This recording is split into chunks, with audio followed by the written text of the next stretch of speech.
ಶ್ರೀಕೃಷ್ಣ ಮಠದಲ್ಲಿ ಪರ್ಯಾಯ ಶ್ರೀ ಅದಮಾರ ಮಠದ ಪರ್ಯಾಯ ಮಂಗಲೋತ್ಸವದ ವಿಶ್ವಾರ್ಪಣಂ ಸಮಾರಂಭದಲ್ಲಿ ಪರ್ಯಾಯ ಅದಮಾರ ಮಠಾಧೀಶರಾದ ಶ್ರೀ ವಿಶ್ವಪ್ರಿಯ ತೀರ್ಥ ಶ್ರೀಪಾದರು, ಮೂಡುಬಿದಿರೆಯ ಡಾಕ್ಟರ್ ಪದ್ಮನಾಭ ಉಡುಪ, ನೇತ್ರತಜ್ಞ ಡಾಕ್ಟರ್ ಕೃಷ್ಣಪ್ರಸಾದ್, ವಿದ್ವಾಂಸ ಎಂ ನಾರಾಯಣ ಮೂಡುಬಿದಿರೆ, ಮಂಡ್ಯದ ವೈದ್ಯರು, ಸಮಾಜ ಸೇವಕರಾದ ಡಾಕ್ಟರ್ ಎಸ್.ಎ. ಶಂಕರಗೌಡ ಮೊದಲಾದವರನ್ನು ಸನ್ಮಾನಿಸಿ, ಎಲ್ಲವನ್ನ ಕಳಕೊಂಡು ಬೀದಿ ಪಾಲಾದರೂ ಭಗವಂತ ನಮಗೆ ಪರ್ಯಾಯ ವ್ಯವಸ್ಥೆಯನ್ನು ಖಂಡಿತ ಒದಗಿಸಿರುತ್ತಾನೆ, ಅದನ್ನು ಕಂಡುಕೊಳ್ಳಬೇಕು ಎಂದು ಅನುಗ್ರಹಿಸಿದರು.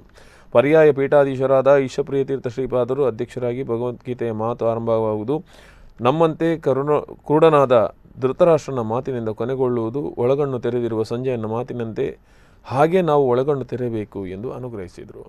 ಕರಿಗುಡ್ಡೆ ಕಸಿ ಚಿಕಿತ್ಸೆಯನ್ನು ನೀಡಿ ದೃಷ್ಟಿದಾತಾರರಾಗಿ ಪ್ರಸಾದ್ ನೇತ್ರಾಲಯವು ಮಾತ್ರ 2 ನೇತ್ರ ಬ್ಯಾಂಕ್ಗಳನ್ನು ಹೊಂದಿರುವ ಏಕೈಕ ಆಸ್ಪತ್ರೆ ಎಂಬ ಹೆಗ್ಗಳಿಕೆಗೆ ಪಾತ್ರರಾಗಿರುವ ನೇತ್ರ ಚಿಕಿತ್ಸಾ ಕೋವಿದರು, ಸಮಾಜ ಸೇವಕರು ಆಗಿರುವ ಉಡುಪಿ ನೇತ್ರಾಲಯದ ನೇತ್ರ ಬ್ಯಾಂಕ್ ಮೂಲಕ 365 ಜನರಿಗೆ ನೇತ್ರದ ಕರಿಗುಡ್ಡೆ ಕಸಿ ಚಿಕಿತ್ಸೆಯನ್ನು ನೀಡಿ ಯಾರು ಕೃತಜ್ಞನಿರ್ತಾನೋ, 2, ಒಂದು ಕೃತಜ್ಞ, ಇನ್ನೊಂದು ಕೃತಜ್ಞ.